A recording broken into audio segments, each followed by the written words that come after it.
because I told the group that you were coming, and she's like, I know who that is. Yeah.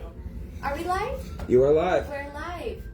Welcome, everyone. Monday is our Ackworth podcast and the Heart of Ackworth. And as you can see behind me now, that we have a beautiful logo, and we have our guest logo here today. So for all our guests that are going to come on, we will put your logo up here and just get to know you. So today our guest is David. He is the owner and founder of K9 Coaches LLC. He's going to talk today about training dogs and training the people that love them. And we're just going to get to know him and get to know more about what he does here in Ackworth for people and for his community where he's from as well. So thank you so much for being here. Thank you for having me. Yes. Well, I always start with getting to know you a little bit better on the personal side versus business. So if you don't mind sharing, you don't have to give names and all that, but tell us a little bit about your family. You're married, you have kids. Yes. So I got married pretty young. Okay. And so was my wife. Okay. Pretty shortly after I got out of high school, I actually went to school for dog training. Okay. Trained a couple families' dogs, and then just up and decided to get married at around 20 years old. My wife was 19, and we got married very quickly. Okay. We dated for like less than a couple months. Wow. And then we got engaged, got married, and yeah, we didn't wait. We had our first kid and just kept going. Done, so long as done we from could. there. Yeah. So we were talking a little bit before this. You have how many kids? I have 4. 4 kids. Yeah. All under the age of 5. Mm-hmm. But I bet you a lot of what you do with your children with the dogs flows over into training your kids. You know, it is very funny how that works. Yeah. Because while you're not giving them treats in front of their faces and getting them to like sit or lay down, right? It is very similar when it comes to setting up particular boundaries. And sure. The number one thing is finishing anything you start. If you say to do something, you follow through, even if you're not doing it perfectly technical. Yeah. Yeah. So that's so good. Tell me, are you originally from Georgia? Where are you from? I've been to several different states, but I grew up in Georgia. Okay, grew up in Georgia. Recently moved back to be closer to family. Nice, nice. So you don't live in Ackworth. Where do you live? I live in Paulding County and Hiram specifically. Okay, good, good. But you come over to Ackworth a lot. You have clients over in Ackworth. And I am very frequently in Ackworth, Villa Rica, Duluth. Oh boy! Somehow. Oh, Duluth. And I do have a couple other long drives. Yeah. Yeah, I pretty much see anyone within about an hour drives radius, and that's pretty much how it goes. Okay, so tell me what got you interested in doing what you do today.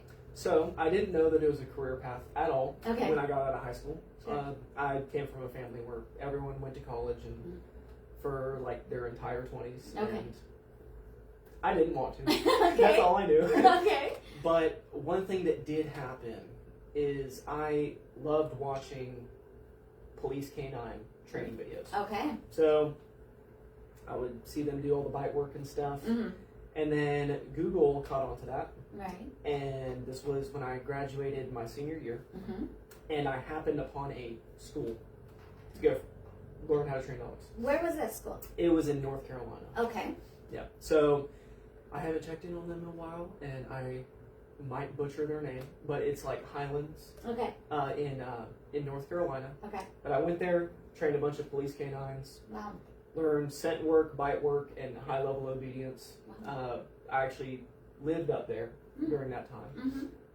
And that was pretty much how I got started. Yeah. I got certified as a protection dog trainer. Cool. Then I came back to Villa Rica and just trained some families' dogs, and it was tough because I wasn't really ready to start a business. I was hoping that I could work for somebody else for a little bit, but that didn't happen. Just jumped right in it. Yep, and just got some word of mouth, trained some families' dogs, friends of families, and then over time got better, and now we're really sitting down and formalizing everything, and we've kind of exploded. We weren't even really trying to grow until January. Okay. but it just kind of happened on its own. Amazing. Which So is really nice. how long have you had this business? So this one specifically, I started it last year. Okay. Got the LLC made, I think, summer. Okay. But I started like taking some clients here and there. Great. In the spring of last year. And yeah, we got our website up. My wife is the one who does all the social media stuff because I cannot. Yes. And yeah, I just did my best. And that's great. Eventually, now I'm just about packed. That's amazing. So you and your wife are a great team. You're Yes. running this together. It took some work. Amazing. And finding those skills that each of you have coming together really helps a business grow. So good job for you guys. And I'm glad to hear that you did have to kind of jump in, because sometimes when you work for someone, you might get stuck there and you might have never even got That's your true. own thing started. So congratulations to you for doing that. All right, so let's talk a little bit. We will talk about Ackworth a little bit Okay. in a few minutes, but I want to know a little bit more about the dog training. I love dogs. We Okay. have 3, and one's a golden retriever. We Mhm. have a golden retriever day tomorrow. We're doing an event I told you about. Yep. Yes, so fun. And what I realize is what you said earlier is when you say something, you stick to it. It's the same as when you're training your kids. What is the hardest lesson you have to teach owners of dogs besides that, like sticking to it?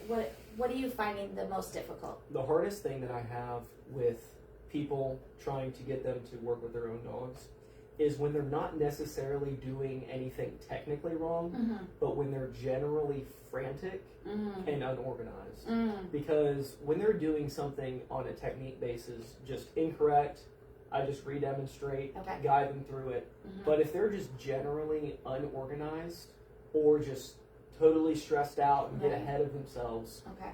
it's harder to deal with that than it is simply you're doing X, Y, Z Teaching a new wrong. technique. Okay. Usually, what I've done to combat that is just making them go slower Mm-hmm. with anything, Mm. forcing them to count in their head. Like usually, it comes with if they're repeating a cue or a command. Mm-hmm. Start with sit. They go like sit, sit, sit, sit. Count to 5, count to 3, real seconds. Usually getting them to slow down is the Okay. best way to do that. Yeah. And when it comes to when I'm not there, because how my structure goes is I go up to somebody's house for an hour a week, Mm-hmm. typically. Okay. And when I'm there, it's one thing. But I need to prepare them for when I'm not there. Right. So usually when I'm working with them and their dog, I only work myself hands-on with the dog for the first 15-ish, maybe 20 minutes, unless it's temporarily to grab and show them something. Okay. But I need to make sure that they are able to competently do it Mm-hmm. before I leave. Mm-hmm. And that also goes into how I give homework. So Okay. I have a pretty nice printed out sheet that I use for their homework, Mm-hmm. and I really focus on quality over quantity, Great. specifically with commands, and also not giving them too much to handle Right. for 1 week, because 99% of the people I work with have full-time jobs Sure. and kids Yeah. and all that stuff. So I don't really go around trying to tell people, all right, go work on this for like an hour with your dog. Right. What I usually look for is quality repetitions, especially when it comes to command work. So Yeah. I want like 3 good repetitions of your down with your hand signal this week. And you know, it's usually a little bit bigger than that. Mm-hmm. But as an example, I want your stays to be around 10 to 20 seconds for the first week. Got it. Or I want your dog to be able to stay during this specific real life situation. Mm-hmm. Mm-hmm. And that's usually how I structure the week to week basics. And the main goal Mm-hmm. is that I don't have to remediate on what I did that prior week. Right.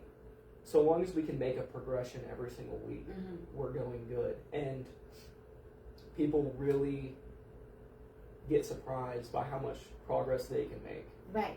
When you chop up a large goal into small pieces. Right. Because that's like with anything in life. Absolutely. You know, they say, you know, how do you eat an elephant one bite at a time? That's right.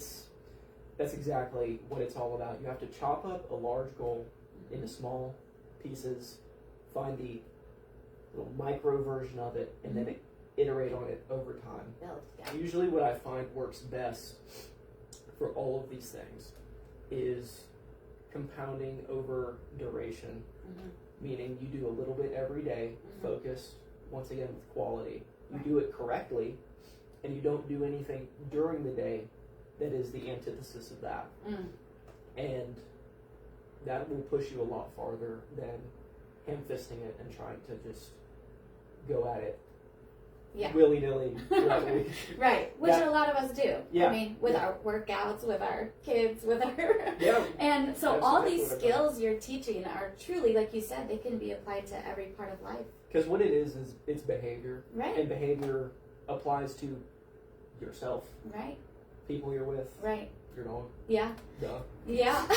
So yeah. I would love to hear one of your most favorite clients you've worked with and share a testimonial about what you walked into and what changed over time. And if you don't mind also quickly saying how long do you usually spend with these? I know it's an hour per week, but is that for 3 months, 6 months, or it depends on the... It depends. So usually I see them minimum a month. Okay. A month and a half. Okay. 2 months. That or a little over 2 months, sorry. And then for some people who have more long range goals, we'll do a training block of seeing them for a couple months, and then they see me a month after that, or then a couple months after. Basically, just usually, and it's for that it's usually very hyper specific. I'm having trouble with my heel, or I need to get this perfect, more snappy in some way, shape, or form. And that's how it usually goes. Okay. So I usually typically see them for a week, see them weekly for about a month to a little over 2 months. Good. Okay, so now share your favorite testimonial. All right, I'm going to bring up a recent one. Okay. Because I don't have a good memory. That's okay. But I'm actually still working with them. But the Dyers, Ruby and Rube Treat Co. Okay. So I use their treats. Okay. And work with their little Ruby. Okay. And been working, I think we're on our 7th session or something like that. Okay. There's a reason I write everything down. Right, so almost 2 months. Yeah, and they went from being it's a small dog, high drive, high energy, very high prey drive dog, and it went from not really knowing anything, and generally I needed to help them calm down, kind of like what I was talking about earlier. But last week we went to Mulberry Rock and we did these nice long range recalls in the cold. Nice. Going up to 50 feet in a nice open field and just calling her straight to us. Oh, there were a couple of dogs around. Did some healing work with her. That's what I really like. I really like going out in public and doing stuff. Nice, yeah. But yeah, she's doing good. I think we're trying to go to a nursing home next. Oh. So I like to... Oh, that's great. I like to train how I fight. If there is a specific goal you have, you need to directly work on that specific goal. Kind of like what we were talking about. Right. So one thing with this little dog is maybe she was just a little too hyper in public or all the time. Just in general. Yeah. High intelligence, high drive dog that needed to focus on specific tasks. Okay. So did all the basic functional commands with her. Then we just exposure therapy. Right. I brought one of my dogs over. Cool. She would be not reactive to him, but just really aggressively want to play with another dog. But yeah, I like working with the dogs that people think are not really gonna go super far because of their lack of self-control. But usually with dogs like that, they tend to want to work hard. Yeah. So if you have a dog that wants to work hard, there's a lot more room for error as long as you fix it up eventually. Right. Do most dogs are most dogs more food focused? Do you ever see certain dogs that don't really do with the treats? I mean, that's what I've always been taught is use training treats. Yep. Because most dogs are food.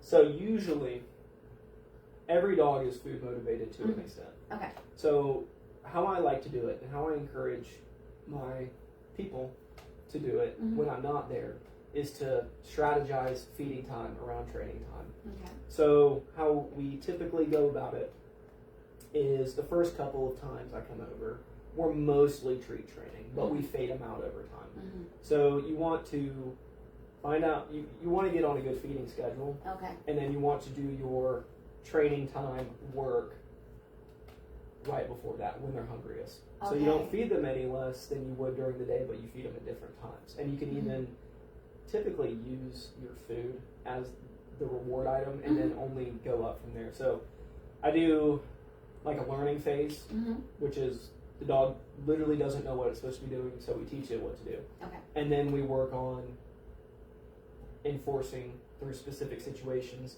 We fade out the treats, use toys if necessary, and we tend to use them only when they achieve particular milestones or when they do something that they previously struggled with.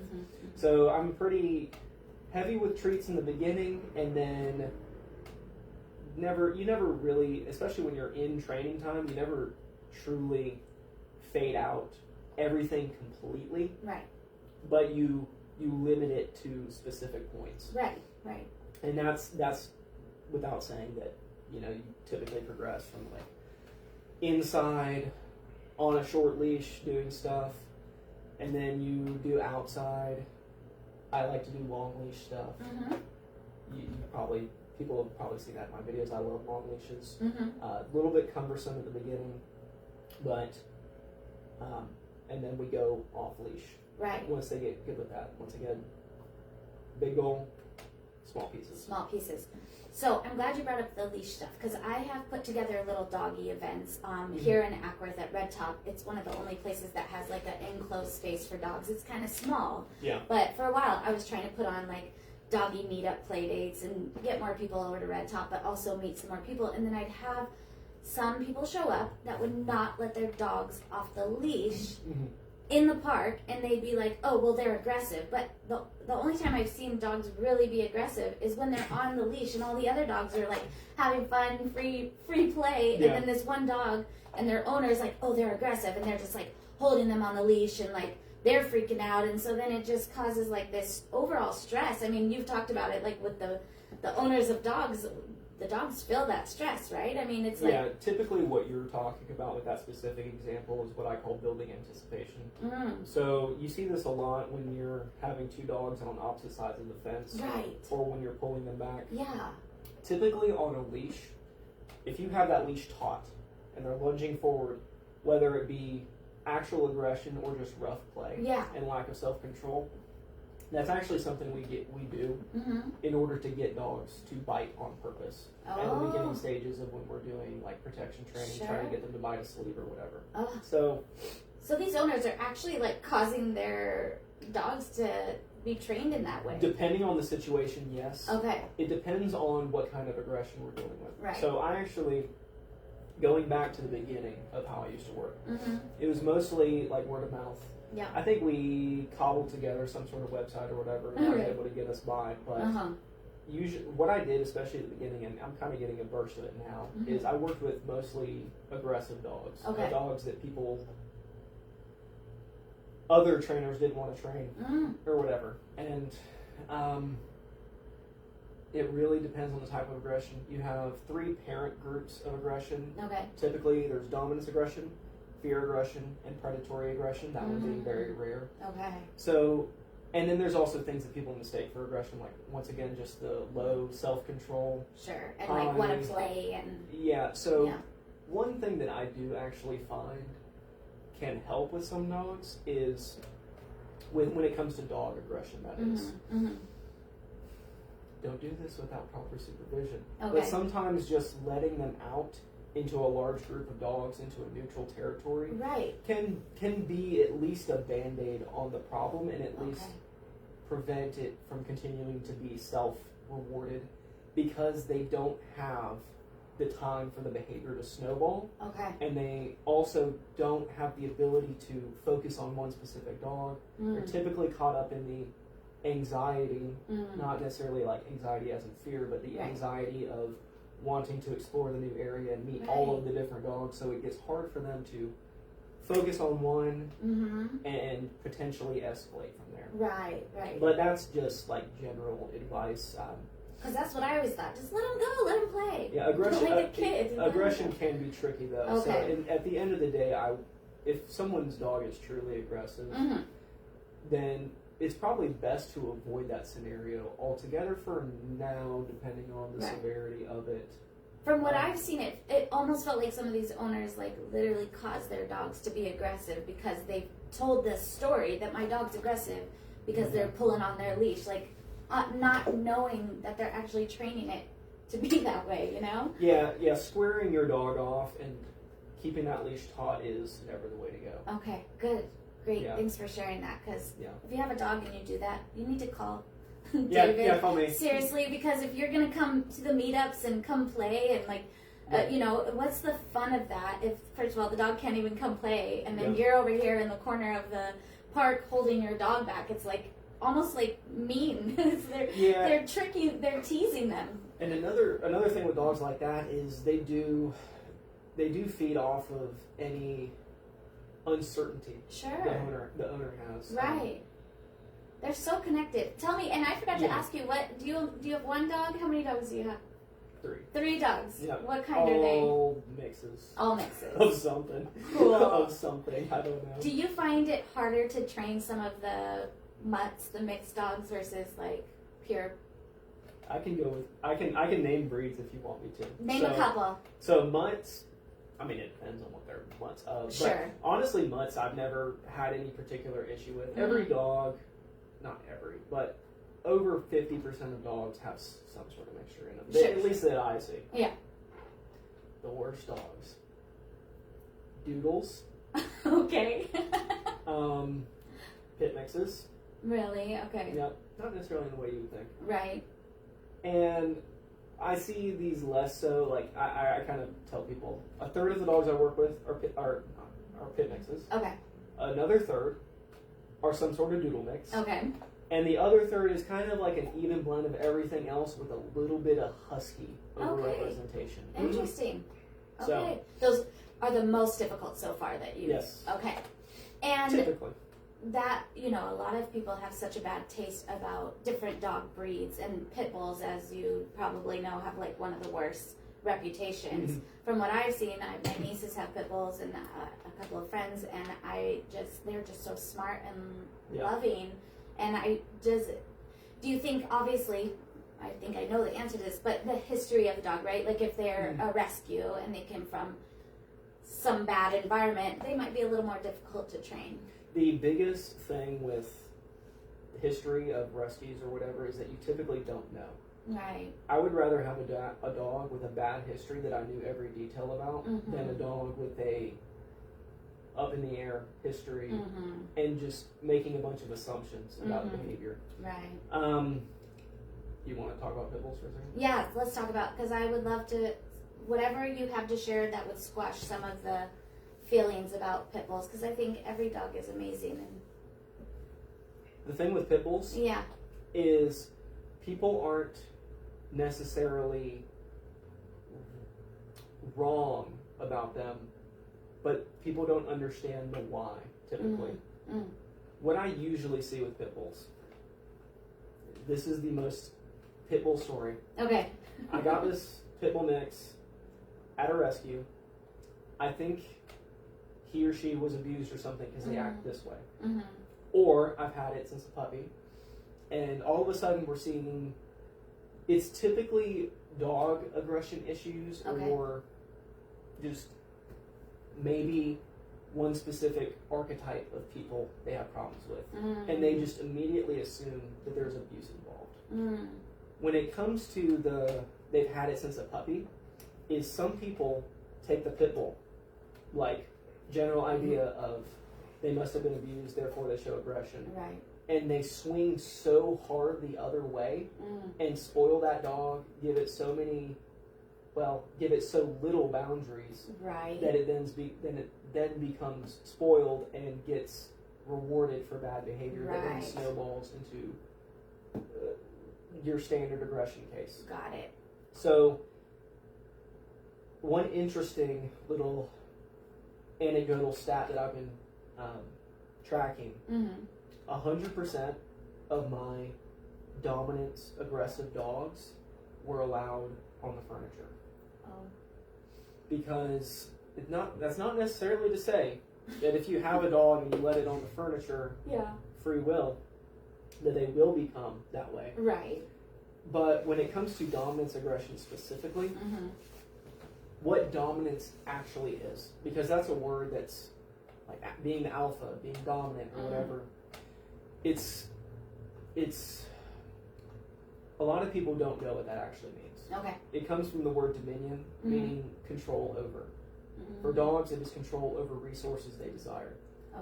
So, one of the big resources that people don't really think about is space. Particularly elevated space and comfortable space. So if you have a dog that has free reign of space, then that can send the wrong issue as to where their boundaries are. Right. Another very specific example I see with a lot of aggressive dogs is the dog's at the front door. Yeah. Someone comes up to the front door. Yeah. That person makes them uncomfortable. They bark and or growl at them. And it's someone delivering a package. Yeah. They deliver the package, dog barks and growls, they walk away. Right. The dog just got rewarded Oh. for showing aggressive behavior. Oh. Right. Interesting. Those are the typical seeds that I see that start stuff like that. Yeah. So when if we're talking about pit bulls specifically, usually you will see exactly that. Yeah. They will be super duper sweet to people that they recognize as their handler.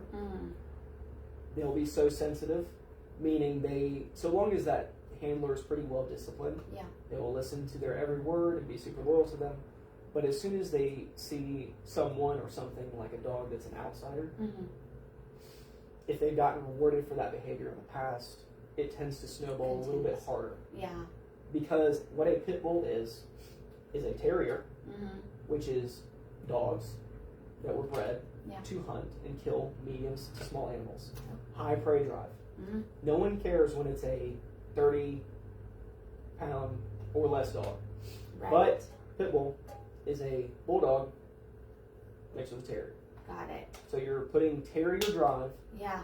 into a traditional bulldog's body. Yeah. So if you have a pit bull, they'll just immediately assume that it's been abused if it's showing aggression. Right. Now, we're not talking about fear aggression at all. Right. Mostly because people think that things like dominance aggression it's kind of like a scary word to them. Right. So they're afraid to like admit it or whatever, so they rationalize, oh, this must be fear.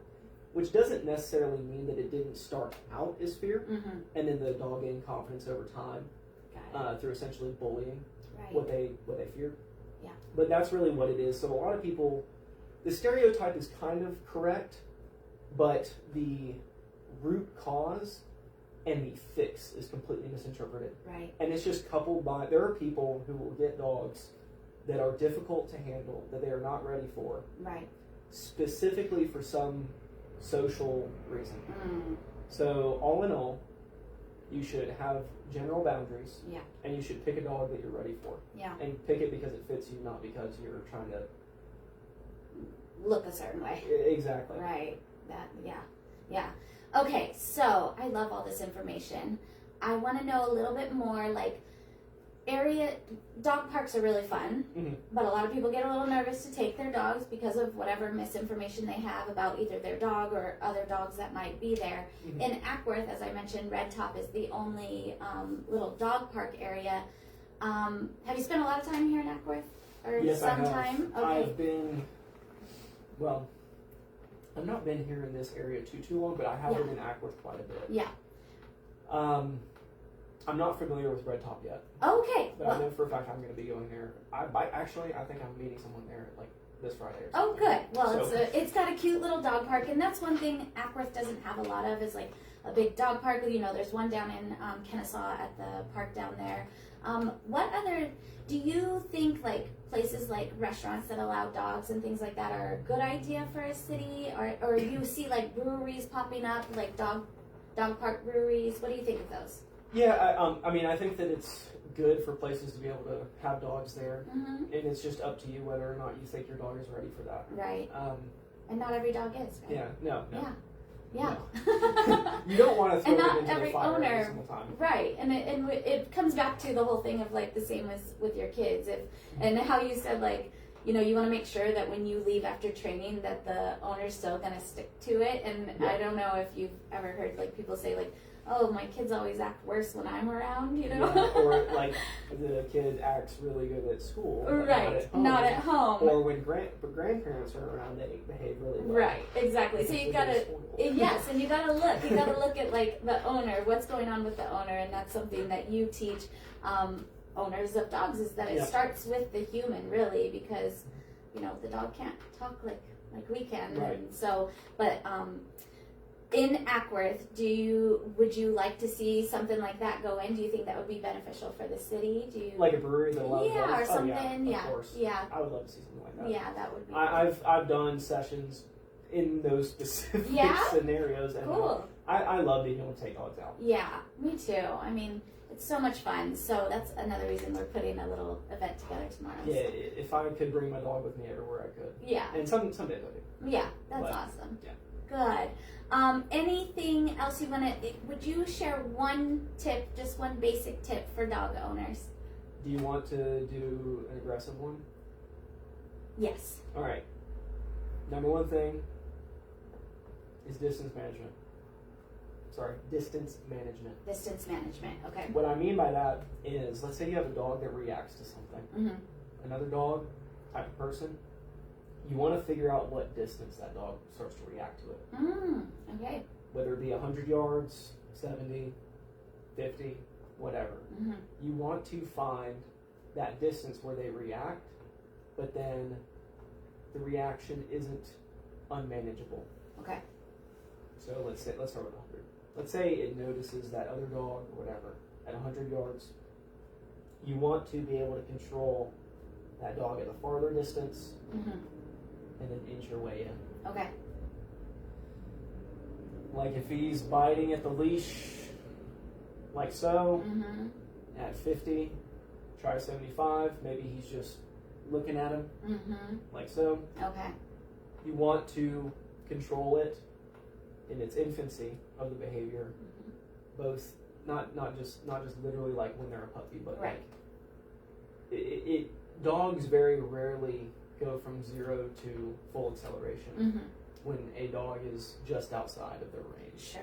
So you want to work with that dog, do some basic commands, do some leash work at the distance you can manage, Mhm. and then over time bring it in, depending on what the issue is. That's great. Good tip. Wonderful. Okay, last thing I always ask everyone on these podcasts is who or what inspires you? In general, In general. I would say God, Okay, good. especially as I get older.